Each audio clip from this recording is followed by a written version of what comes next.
All right. Thank you for joining me again for our follow-up, our commentary or Bible study on the 5 chapters we read earlier.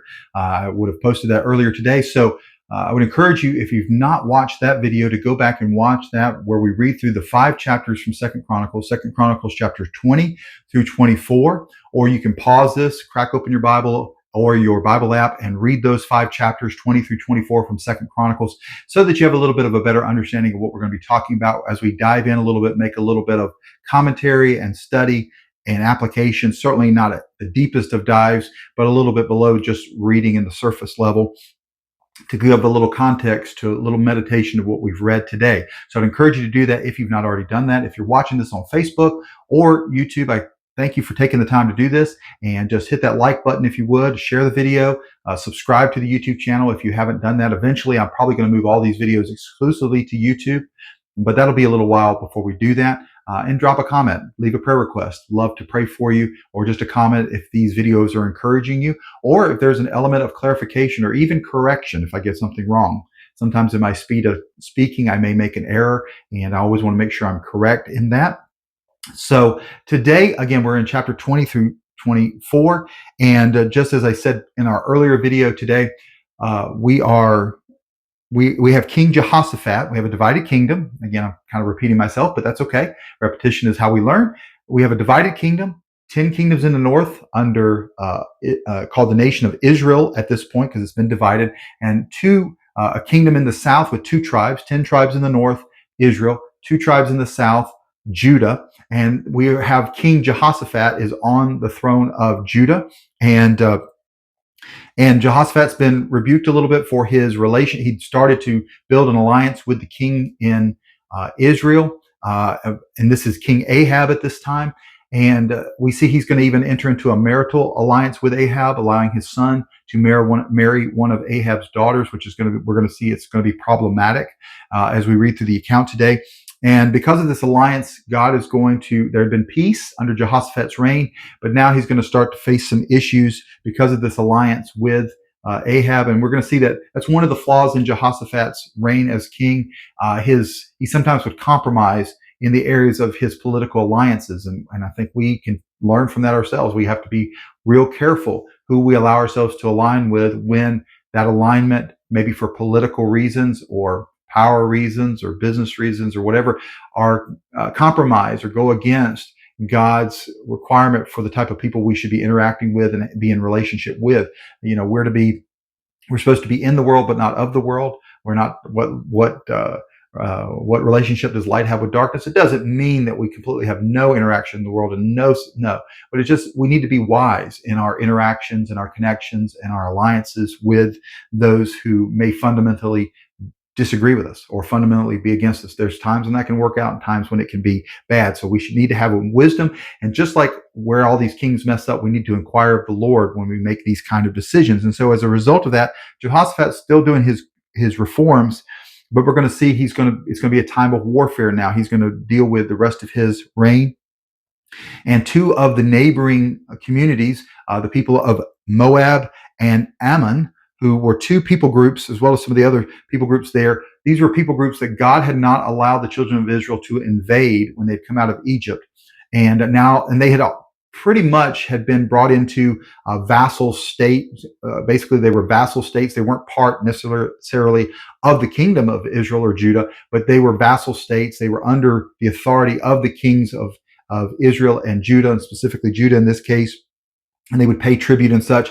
Well, there's going to be a time of where these groups are going to rise up against Judah, and they're going to seek to invade, and they're making relationships with the people of Edom, and we're going to see eventually Edom is going to vote and elect their own king at some point. They had again been a people group underneath the authority of the kings of Israel and Judah, and so there's a threat here now. And of course, all of these states are to the north and eastern side of Judah. They're a neighboring state. And so, but Jehoshaphat's going to be smart. He's going to call for a time of prayer and fasting, and a time of that. And we've seen that even in our own history in America, when we've gone through times of war, Civil War, American Revolution, the world wars we've been involved with.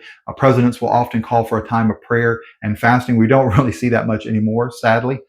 But we see that happening here. And of course, Jesus is going to tell us that he's going to tell his disciples that great spiritual things are spirit. In fact, he talks about specifically in that case, in the case where Jesus is talking, he had just cast out demons, and the disciples are amazed. Why couldn't we do this? Why couldn't we do this?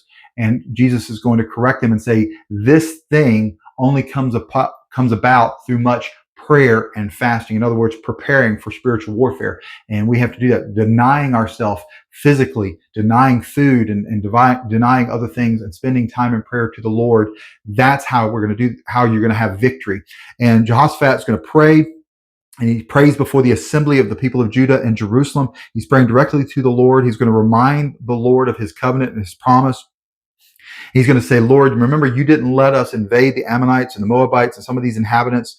You didn't let us destroy them, drive them out. So you need to take care of us in this case. Not that God needed to be reminded of this, but I think, it doesn't hurt sometimes for us to dredge up those promises of God. Not so much that God needs to be reminded, because God never forgets, but we in our own hearts need to be reminded of our covenant relationship with the Lord. And I think that's part of why Jehoshaphat is doing this before the people, saying, Lord, you promised all these things, and this is why now you should come as part of your covenant relationship with us. We're doing what we're supposed to do. Lord, you need to come and do your part of that. I think it was to bring courage to the people there who were fearful of an invasion from these people groups. And we're going to see that God is going to answer. He's going to answer all of them there in the congregation. He's going to send a prophet to speak to them. A man by the name of Jahaziel. It says the Spirit of the Lord came upon Jahaziel, and he's going to speak to them, and he's going to give them instruction. This is what the Lord says, and we should only listen to people coming in the Spirit of the Lord. And of course, anyone who says he speaks for God his speech will never violate God's word. If you ever hear somebody coming saying they're a prophet from God or an apostle from God, or they have a new revelation from God, and it violates God's word, mark that person. Don't listen to them. They're a false prophet. And so this is going to fulfill, obviously, the keeping and saving of Judah will fulfill God's promise that he was going to keep a descendant of David on the throne. And so he's going to tell them that they need to go down to get their army together and march to this location. He's going to give them insight into the battle plan of these other peoples. And he says, don't be afraid. Don't be discouraged. Go out there and march out to meet them, and the Lord will be with you. And so we see this picture of, and it'd been easy for us to say, well, okay, why didn't God just let the people stay there in Jerusalem praying and fasting, and God would just step? But sometimes he wants to see us in our faith to actually march out. I mean, the indication is God's going to protect, but they don't yet know how this is going to happen. He may use their army in victory. He may do something else supernatural. And so they're demonstrating their belief and their faith by marching their army out. They could have stayed in Jerusalem where it was safe behind the walls, but they're going to march out. They're going to be obedient. We see that the Levites and the priests are out in front, and they're blowing the trumpets and they're singing music. And there's this beautiful, beautiful example of the Lord the praise of the Lord going before his army. They're singing this song and doing all these things. And so God is going to, then it says here, God set an ambush against their enemies. Whether this was, he sent angels to start a fight with them. Ultimately, they're going to start fighting with each other, and they end up killing each other. Whether he sent angels, we don't know. Whether he sent them a delusion where they thought there was another army coming upon them, as we've seen in previous instances, and we will see in the future where this kind of thing happens. We don't know. It doesn't really say. But basically, they're going to turn against each other, and they're going to end up killing each other. And the armies of Judah are going to show up there to the valley, and they're going to look down in there, and all they see is the remnants of their dead corpses. The entire army of their enemies have been destroyed. They've killed each other. God has destroyed them, and they're victorious. They've marched out, but they've not even had to draw blood. They've not even had to draw their own sword. God has gone before them and destroyed them. And we see here that not only that they destroyed, but their plunder, what they had brought with them, the kingdom of Judah is going to take all of that. It's so much plunder for them to take back to Judah and to Jerusalem. It takes them 3 days for them to load it all up and take it away.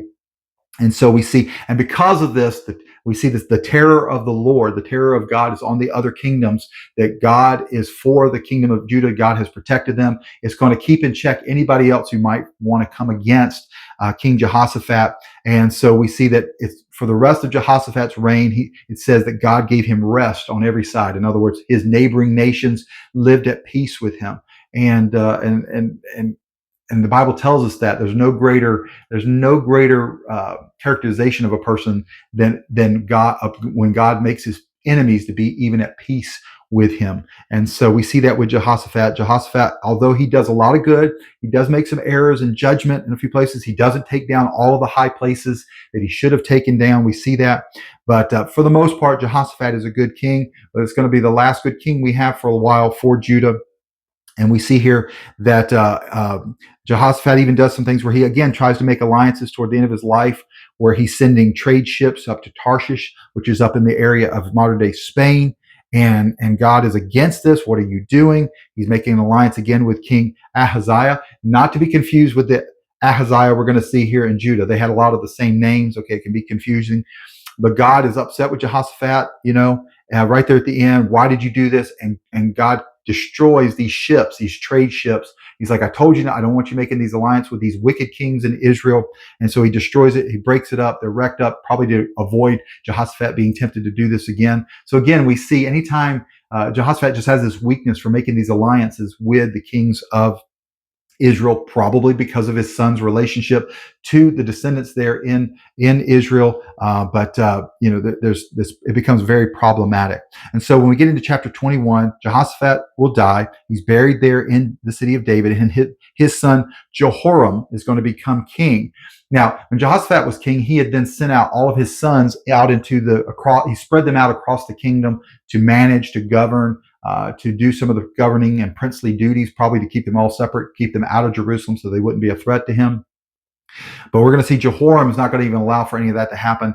We see in verse 2, all of Jehoram's competing brothers, Jehoram was the oldest, all of his younger brothers, he's going to have them all killed, which was not an uncommon practice. When the new king came to the throne, he would destroy, kill anybody who might be a threat to his authority as king.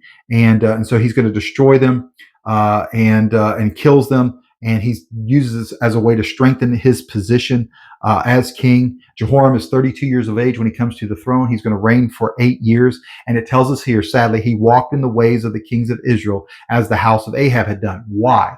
Because this is the son who had married one of Ahab and Jezebel's, the evil king and queen of Israel's daughters.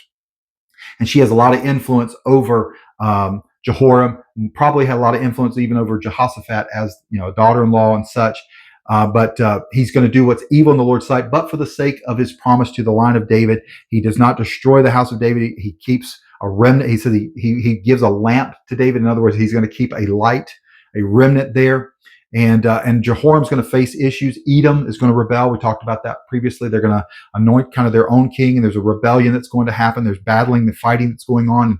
And at the writing of the Chronicle, Edom is still in rebellion against Judah. It says, again, they're referencing what had been written in the book of Kings. And most of all of what we're reading here today is referenced also in 2 Kings, from about 2 Kings chapter 9, 10, 11, 12. All of these we see comparing accounts being said.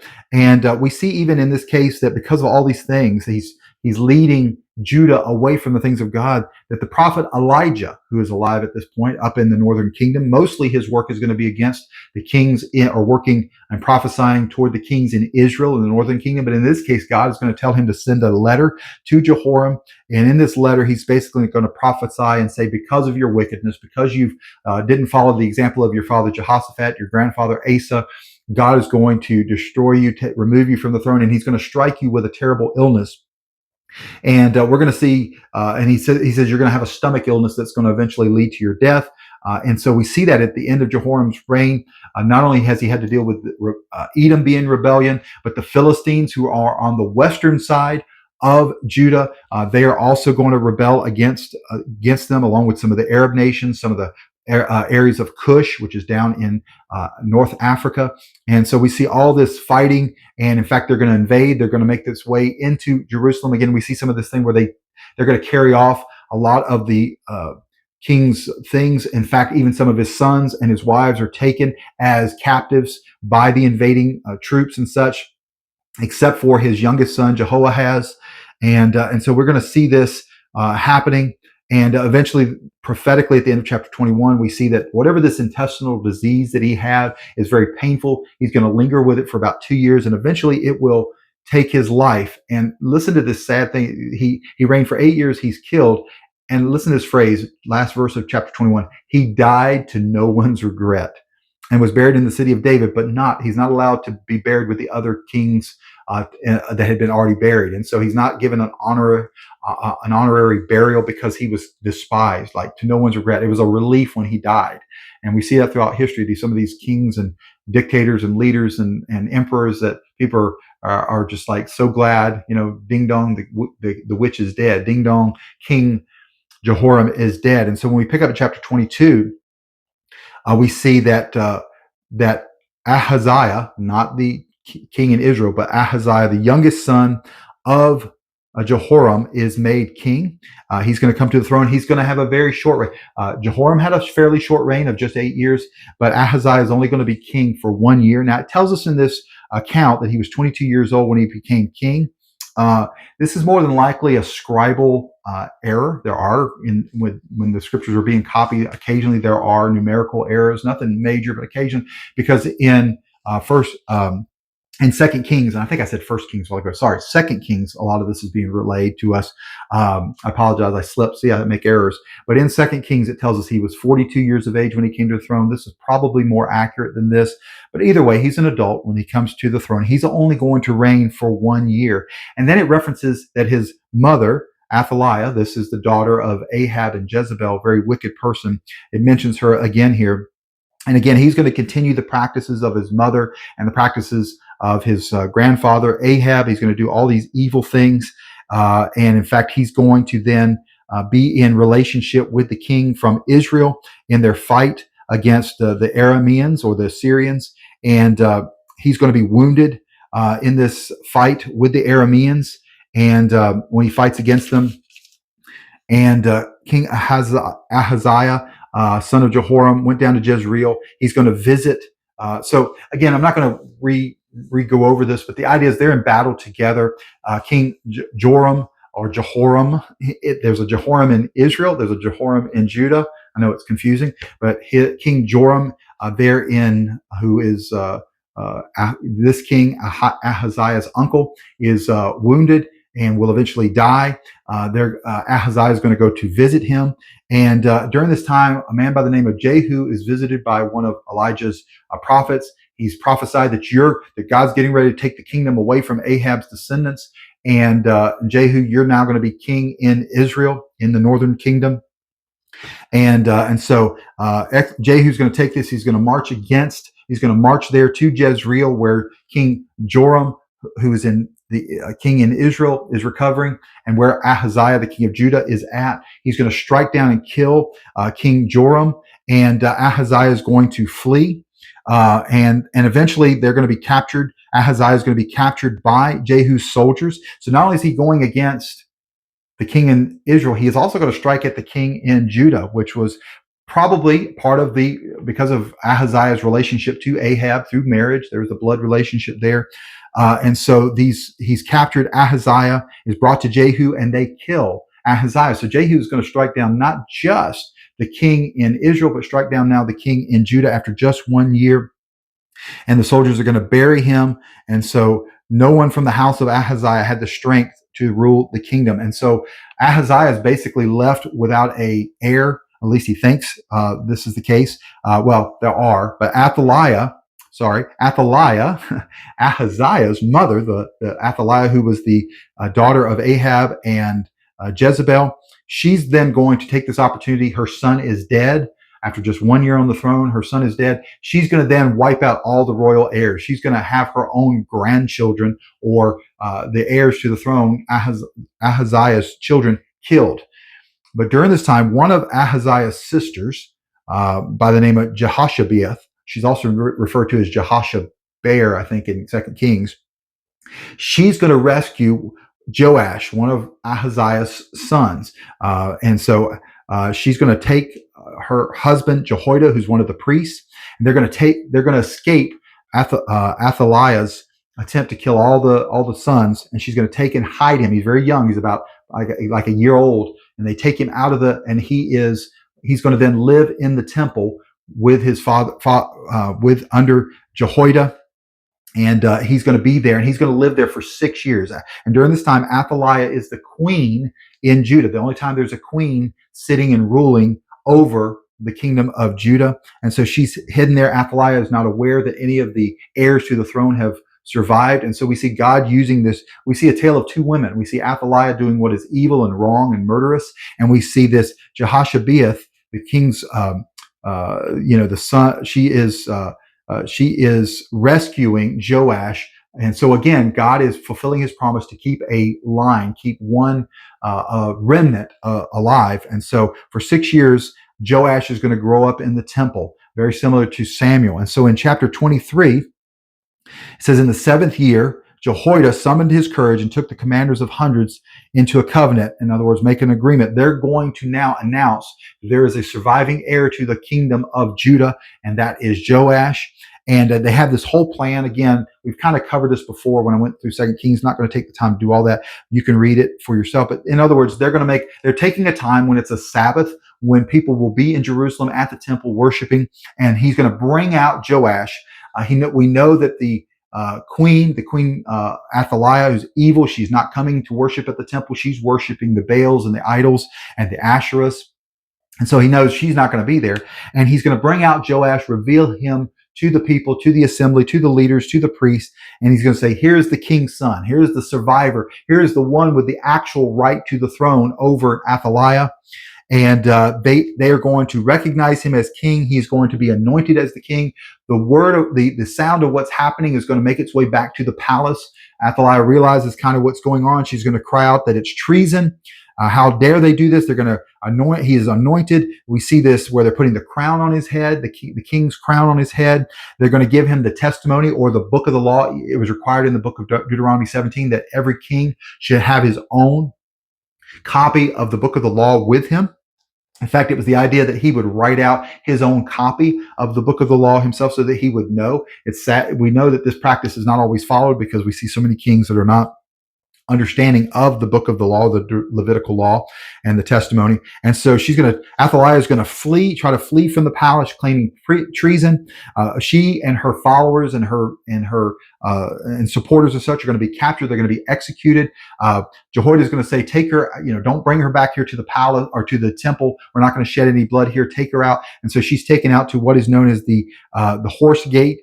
And she is executed. She is killed after 6 years on the throne. And now we have Joash as the king, as a 7-year-old boy is ruling in Judah.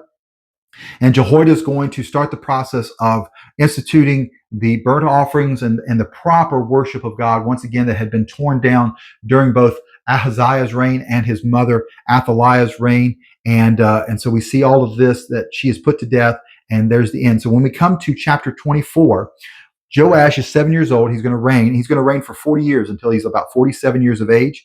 And we see here the mentioning of his mother. And we see, and notice it says, as long as Jehoiada was priest, Joash did what was right in the Lord's sight. So it seems to be that Joash he knew what was right, and he seemed to do what was right as long as Jehoiada, the priest, was priest. And Jehoiada is going to be priest for a long time. Jehoiada is about 130 years of age, which was an unusually long life during this time. He's going to live as priest in Israel. But we get the sad idea that as soon as Jehoiada passes off the scene, Joash is no longer going to do what is right. Jehoiada is going to we see Joash taking 2 wives. He's the father of many sons and daughters. But Joash starts off well, and during this time, the temple had fallen into disrepair. It's not just wear and tear from the long years, but it's also Athaliah had taken out some of the utensils from the temple, had brought them and set them up in the false temple that she had to her Baals and idol worship that she was doing. And so we see that it's not just disrepair, it's that there had been active destruction of the temple. And so there's this capital project set up to repair and restore the temple. And it's given to the Levites to collect the tax, the temple tax that was a requirement of all Jews to pay for the upkeep of the temple. Just like sometimes churches, they'll use the offerings that come in, the tithes and offerings that come in, into a general fund to kind of keep the buildings and pay for the building and the upkeep of the buildings and repairs and things like that. That had not been really happening like it should. And we see the Levites are told by Joash to go do this. They're, so they can collect this money. And we see it's not really happening. The Levites, for whatever reason, don't really do it like they're supposed to. The money's not coming in as it's supposed to be, so therefore the repairs aren't happening. So Joash is going to say, okay, you guys aren't doing this. We're going to set up a whole nother way to do this. So he's going to set up a chest. It becomes known as the chest of Joash, is set up there at the temple for the people to give their free will offerings. This was basically an offering toward the fixing of the temple, and we're going to see that God's going to move, and people out of their generosity begin to bring their silver and put that there in to the chest. And as the chest would fill up, then it would be emptied, and that money would then go not to the per se to the Levites, but to the king's secretary and deputies and such. They're going to be the ones that are going to collect the money, and it's going to go into the treasury, and then it's going to be used for the hiring and the paying of the carpenters, the stone cutters, the blacksmiths. All of those are doing the repair work. So we find that these Levite priests were not very good administrators. So the administrators within the government are going to oversee the fixing of the temple. And we see the people are pleased that, hey, we're given to this project. It's actually being done. The temple is being repaired and fixed and such, that they continue to give. And they give in such a way that they actually give more than they need for the repair of the temple. And so because of that, they then begin to commission the building of new temple treasures and things like ladles and different pieces of articles for the temple are being used. So the money that's being given for the temple is being used for the temple. We don't see anything being done wrongly here. They're using it to these craftsmen to use the proper tools. They needed replacement tools because the others had been taken, and some had been stolen by some of the invasions. Some had been misused by Athaliah and her priests. So they're putting new articles of gold and silver into the temple. And we see that regular burnt offerings are taking place in the Lord's temple throughout Jehoiada's life. Then sadly, in chapter 15, we see Jehoiada dies when he was old, at 130 years of age. And he is such a well-respected figure that he's actually buried in the city of David with the kings. He's buried in the tomb of the kings, even though he himself is not a king. And he had done what was good in Israel with respect to God in his temple. However, when Jehoiada passes off the scene, all of a sudden then the king listens to some others who don't want to continue to follow the temple worship and the right way of worshiping God, and he's led astray. They start to put up idols again. The Asherah poles come back. So it's like sometimes we have the man of God is there as a restraining influence, and the political leaders will do what's right because it's politically what's right to do. But in their heart, I don't think Joash knew up here what was right, but I don't think he was doing it here out of actual genuine love and worship for God, because he's so easily influenced as soon as the man of God passes off the scene, maybe an homage to Jehoiada rather than God. He was doing at least what appeared to be right. But he's going to allow the idol worship to come back at the end of his life. And he himself is going to do this. He's going to punish the prophets that come to him. The prophets are going to come to Joash and rebuke him for this. He's going to ignore them. He's going to admonish them. He's not going to listen. We see again the Spirit of God is upon another a priest or a prophet, Zechariah, who is the son of Jehoiada. So more than likely, Zechariah and Joash may have grown up together or obviously knew each other very well. He's going to stand up and he's going to rebuke, very much like Nathan rebukes David. We see Zechariah standing up and say, why are you doing these things? Why have you conspired? God has prospered you. God has taken care of you. And it says here, King Joash didn't remember the kindness that Zechariah's father Jehoiada. Remember, Jehoiada was the one that protected him in the temple for 6 years. It was Jehoiada that brought Joash to the throne. And how does he repay that kindness? He has Zechariah, Jehoiada's son, killed. They kill his son. They stone him to death. And as Zechariah is dying, he's going to say, may the Lord see what is happening. I'm being killed wrongly. And may he demand an account. In other words, may he be the one who brings vengeance upon those that are killing me wrongly. And we see at the end of the year, a Syrian army attacks Joash. They're going to enter Judah. They're going to enter Jerusalem. God has pulled back his hand of protection on the kingdom of Judah now because of the wickedness. Remember, if you obey me, I will bless you and protect you. If you abandon me, I will abandon you. I will reject you. And it's a fairly small army, but yet they are victorious. They're going to plunder. They're going to destroy. They're going to sack. They're going to bring back. And so we see the judgment of God executed on Joash through this foreign invasion. We're going to see this time and time again, where God is going to use a foreign nation, a foreign power to execute judgment against disobedient Israel and Judah. And so when they see all this, they're going to Um, and in this fight, Joash will be wounded, but he's not dead. Okay, he's wounded, severely wounded. He's going to be in his bed when his own servants are going to conspire against Joash and kill him in his own bed. So Joash comes to the throne as a 7-year-old at 47. He's turned against God. He's abandoned God. God executes judgment upon him. He is wounded severely. He's in his sick bed trying to recover when his own servants are going to turn against him because of what he's done, and they're going to kill him as judgment for the killing of the sons of Jehoiada. And so he died, and they buried him in the city of David. He's buried in Jerusalem. But again, like what had happened with Ahaziah, he is not, or excuse me, with Jehoram, he's not allowed to be buried in the tombs of the kings. And we have the listing of the ones who conspired against him. And so at the end of chapter 4, where we come to the end of our reading for today, Joash again started well, but apparently wasn't truly a follower of God, was just doing what he thought he should do for Jehoiada because of Jehoiada's influence over the nation.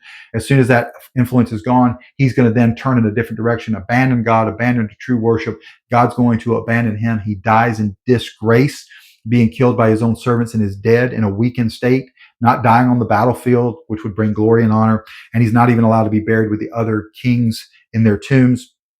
And his son, by the name of Amaziah, is going to become king in his place. And that's where we'll pick up tomorrow, chapter 25, where King Amaziah will reign. And again, what is our application? We see our decisions that we make have consequences.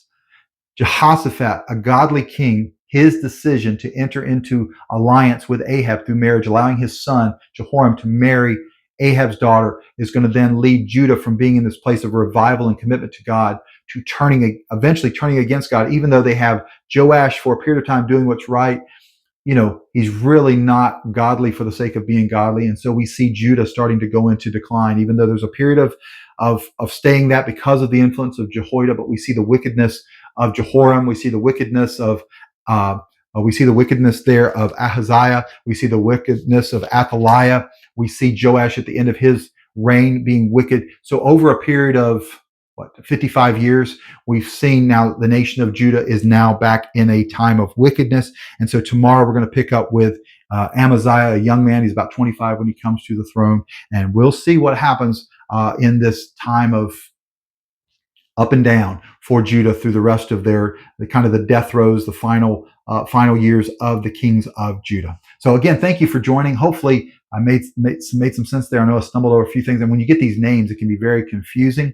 But that's why it's good, because these are parallel passages, to look in 2 Kings and read those in conjunction with what's going on here in Chronicles, where there's some explanation in some chapters that aren't given in others, so that you have a little bit of a better idea and understanding and context of it. So that's why we read the entirety of God's Word. So God bless you. We'll see you back here tomorrow as we dive into 2 Chronicles chapter 25. See you then.